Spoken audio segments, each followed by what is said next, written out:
The cuts keep coming from the Trump administration, including a reported 80,000 positions in the VA. We'll talk with Senator Ruben Gallego about what's happening. Governor Hobbs unveiled her immigration plans last week. We'll hear what Senate President Warren Peterson thinks and what action the legislature is likely to take. Just listen to some of the appalling waste. And President Trump spoke to a joint session of Congress. Our panel shares their thoughts tonight on Politics Unplugged. Good evening. I'm political editor Dennis Welch, and this is Politics Unplugged. President Trump promised to slash government, and he's doing it. But critics say he is crippling vital services in the process. I spoke about the cuts with Democratic Senator Ruben Gallego. Well, Senator, thanks for stopping by here for Politics Unplugged, and a whole lot has been going on this week. But let's start with the president's speech to Congress earlier in the week. It was a record breaker in terms of length of time. I want to just hear from you. What did you hope that the president would accomplish with this speech, and do you think he did it? Well, number one, I wanted him to bring the country together. Look, elections are divisive. I get it. You know, I ran through a very hard race too. But at the end of the day, I'm here to represent all of Arizona, Democrats, Republicans, Independents. When the president went in there, he was talking about himself and talking about what he did, not what he's going to do for the country.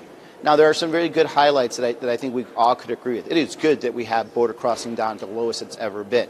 I think that's something that we need to work together to sustain, because we also know that, you know, a lot of the field agents, a lot of the agents, the Border Patrol right now are running out of steam. They're running out of money. And this is why Senator Kelly and I have always advocated for a bipartisan border security bill that could really make sure that these sustained wins in terms of bringing down illegal border crossing will continue.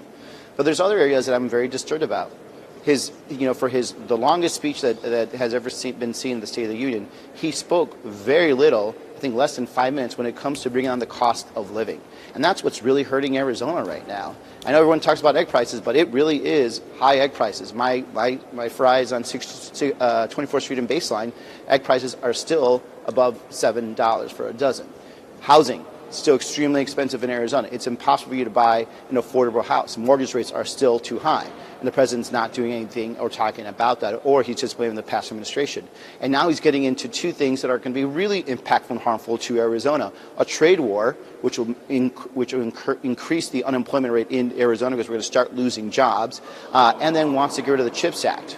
The CHIPS Act, which would help modernize the Arizona economy to make it a modern economy, one of the strongest chip economies in the country. He wants to now get rid of that. So there's a lot of things I think he could be working on in a better manner. He should try to work with us in a bipartisan manner to really build at least on some of these successes and really focus on bringing down the cost of living. All right, and you mentioned, representing all Arizonans, working in a bipartisan manner. Let's talk a little bit about your party, Democratic Work Party's actions and behavior during that speech. Some were waving signs. Representative Al Green was waving a cane. He was removed from the chamber and later censured for that. I believe on Thursday morning, he was censured for that. Your thoughts on the behavior of the Democrats during that speech, and do you think Al Green should have been censured for this? Look, I think Democrats and Republicans have used the State of the Union in the past, and I think in a very inappropriate manner. A couple of years ago, you had Marjorie Taylor Greene and Lowell Boebert, can't really say her name, jumping up and down on the seat cushions, yelling at Biden. So no, you shouldn't be conducting yourself in that manner. And I also think, tactically speaking, Trump is his own worst enemy. When we distract people from Trump, we actually make Trump stronger.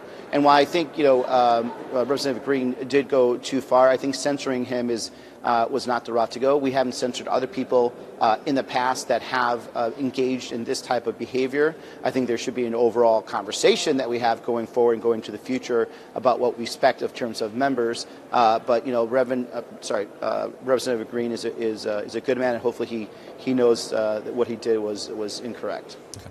Now let's dig into some other more specific issues. I want to start with something I know is near and dear to your heart. There is some reporting out that some word that the White House, the administration, is looking to cut between 70,000 and 80,000 jobs over at the VA. Of course, this is the agency that provides medical services to veterans such as yourself. Wanted to get your reaction to this. I know you're close to the veteran community, being one yourself. Again, what did you think when you heard this news? I think he's got to be insane if he thinks that President Trump can fire 80,000 VA employees and he's not going to have veterans shutting down streets, shutting down hospitals, doing everything possible, because we've worked way too hard.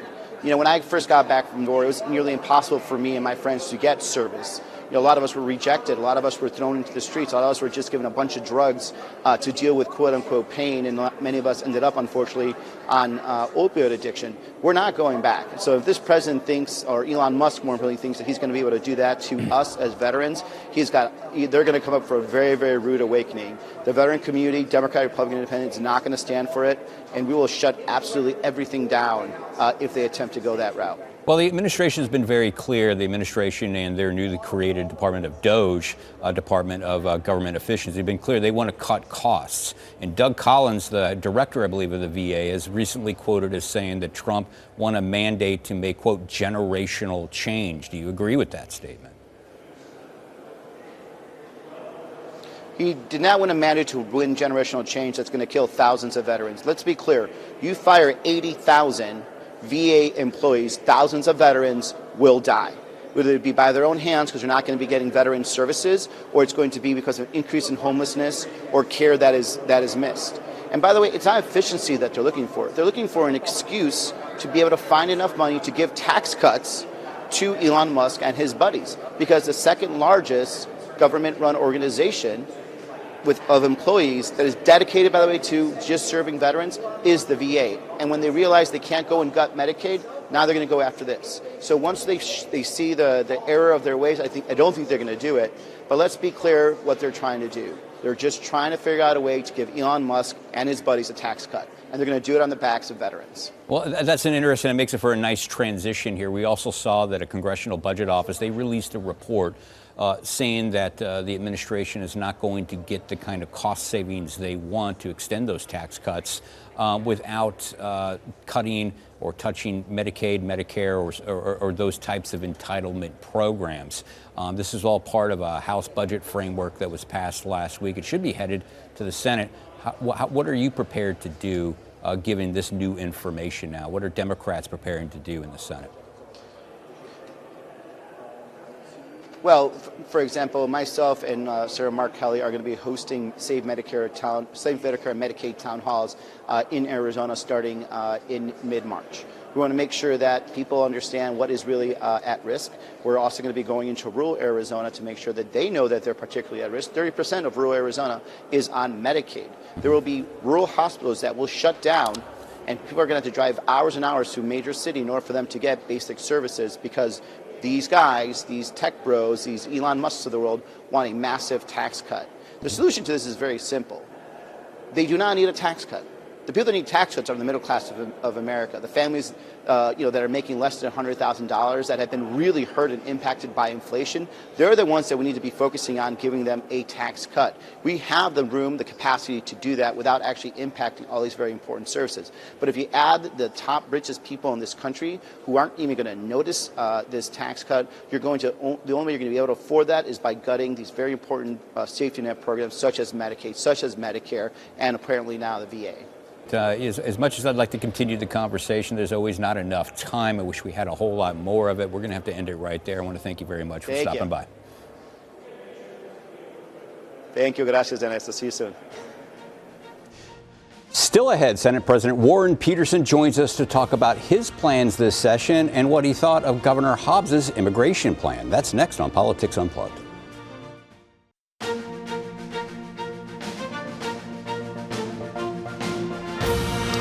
Welcome back to Politics Unplugged. Immigration figures to be a central topic at the state capitol this session. Governor Hobbs unveiled her border plan last week, and Republicans in the legislature have their own ideas. And here to talk about that is Senate President Warren Peterson. I want to thank you very much for being here. Good to see you again. Thanks for the invite. Let's talk a little bit. First of all, let's get your reaction. The governor unveiled her plan, Operation Desert Guardian. Yeah. It's basically akin to Governor Ducey's border strike force. She's wanting local law enforcement officials down in the 4 border counties of the state to start working closely together, dealing with immigration and illegal drug and human smuggling. Yeah. Well, look, anywhere it has to do with the border, securing the border, we'll work with the governor on it. The reality is she's been saying she's interested in securing the border, but the last couple of years, she's really been more focused on the humanitarian effort. If she shifts over to more securing the border, you know, that's great. We'll work with her on those issues. And so what do you mean? Maybe unpack that a little bit more. What would you like to see her do more when you start talking about less on the humanitarian side and more on securing the border? Well, so for example, I mean, from what I understand, the sheriffs don't support her current plan. I've been working with. I think one or two of them have said, and I know one of them was reported as saying they walked out of some meeting out there. We can get a little bit into that, or is out there. That's my understanding. Well, yeah, my understanding is she doesn't have the support of the sheriffs. I've been working with the sheriffs on a plan to make sure we're working with the Trump administration to remove the most dangerous illegal aliens from the streets. That's his focus this first couple of years. I've got a bill. We've worked. The sheriffs support it, and we have it moving forward. Yeah, and that was kind of my follow-up question. I mean, we've seen that at least one sheriff has been pretty vocal about this down in Pima County, and he said he didn't want to be part of another task force. You've got a bill that would, require local law enforcement to cooperate more with federal authorities when it comes to immigration. Now, the one sheriff that is not joining this task force, had been vocal about not joining this task force, said he doesn't want to be part of another one, that they're already overstrained, and that's money and attention that his sheriff's deputies could be used fighting other crimes, going after other crimes. Don't you think your bill, the so-called ICE bill, would add more burden to departments that are already overburdened? No, not at all. And it's not a task force, so it's actually action. It's pretty straightforward. It's not a mandate. It's really just telling law enforcement that they're not going to obstruct the federal government. There's 2 key pieces. The first piece is that the prisons, the correctional facilities, the sheriffs will honor ICE detainers that are issued by ICE. So we're making sure that we're handing off people that should be deported in prisons instead of ICE having to go into a dangerous situation in a community or into businesses. So that's the first piece. The second piece simply says you can't pass, this goes to cities and counties, they can't pass any ordinances that prohibit local law enforcement from working with or trying to obstruct. So really it's not a force, we're not forcing anybody, but they're saying you can't obstruct the federal government from doing their job. And what's the conversations been like as that bill works its way through the legislature? Obviously, I'm assuming you're going to have communications with the governor's office, because ultimately it's going to end up on her desk. Yeah. What are those communications been like on this bill? Well, based off of what she's said and talked about what she'll do, I always like to put bills on her desk that I think she'll sign. And based off of where we're at with law enforcement, some of the amendments that I've made to satisfy, kind of your rank and file citizen and any concerns there, I feel really optimistic that she'll sign the bill. Okay, and what other pieces of legislation out there do you think are going to end up on her desk? We've seen some big headlines with bills like Senator Jake Hoffman's bill that's been dubbed the so-called bounty bill. I mean, what kinds of other legislation dealing with border immigration are we going to see coming out of the legislature, out of the Senate? Yeah, as far as immigration, well, Senator Kavanaugh has a bill. I know Representative Martinez has a bill. The other bill you're talking about, at this time, it's not in a constitutional form, so I don't see that moving forward. Okay. But we will, of course, we're going to continue to put bills on her desk that will work with the Trump administration as they are focused on removing the most dangerous criminals from the street right now. Okay, and now let's move on. Let's talk a little bit. You've made an announcement this morning. We're tape on Fridays that you're going to be next week. You're going to be meeting with Trump administration officials next week. Exactly who are you going to be meeting with, and what kind of areas do you want to go over, and what do you want to talk about? Yeah, so there's a lot of really key issues here in Arizona, and what I have found as I've been at the legislature is anytime we have a serious problem that we can't fix legislatively, it's because there's a bad court ruling or there's some federal regulation preventing us from fixing it on the statewide level. So we have a whole long list of things, federal regulations that are really inhibiting Arizona from advancing and progressing. So we want to meet with some of the key cabinet members, and we've got some meetings set up already. We're going to meet with AG Bondi. We're going to meet with Director Zeldin, and we're also in communication with Burgum's office. And there's just critical issues, whether it's land, our land, federal lands, management of those, and receipt of those, and how the Biden administration has been obstructing us in that area.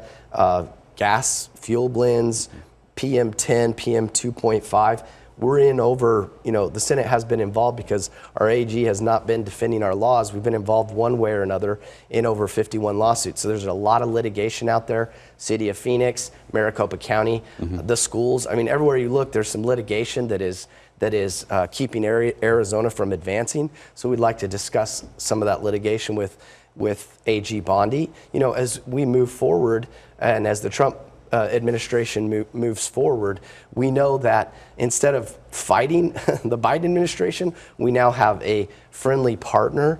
And we believe as we move forward, they can help us unwind some of these insane regulations, some of these crazy lawsuits, so that Arizona can be prosperous. Any plans to discuss with any of these administration officials? We've seen a lot of headlines dealing with the Department of Government Efficiency. We spoke to Senator Gallego about they're potentially going to be getting rid of up to 80,000 jobs that could disrupt care for veterans there. And we've seen this on again, back and forth on tariffs. With Canada and Mexico, two of the state's largest trading partners. Was there any interest, is there any intention for you to be bringing up those issues with these officials next week? I mean, on Doge, Doge is wildly popular with the public. Who in the public does not want us to cut government waste? So if we're moving forward and the Trump administration is delivering as good or better services as before, but they've trimmed government and government bureaucracy by 20, 30, 40%, and you're saving the taxpayer money, who wouldn't want that? You're getting a better product for a lower price. That's a no-brainer. Yeah, but I think the criticism is, though, is like, let's say if you start disrupting care service to veterans, who a lot of people would say, like, we as a society owe them something for Where's their the service. evidence of that? We haven't seen any disruption in veteran services. We've seen a lot of things. Well, if the cuts could, the concern is if the cuts happen. This is the perfect example right here. The Yuma border crossings dropped to there were 3 the other day. Yeah. They were having 1,100 a day, and they dropped to 3. It just shows you what a difference it is when you have somebody in the executive like President Trump who's actually doing his job and then requiring his employees do their job. I think that's what they're looking for. Employees that actually work and serve people. You're going to get better service, and the taxpayer is going to save money. That's perfect. That's what we want. All right, we're going to have to end it right there. Thank you for stopping by here. Good to see you again. And up next, I'll be bringing in our panel to talk about all of this week's major headlines, including President Trump's address to Congress. That's next on Politics Unplugged.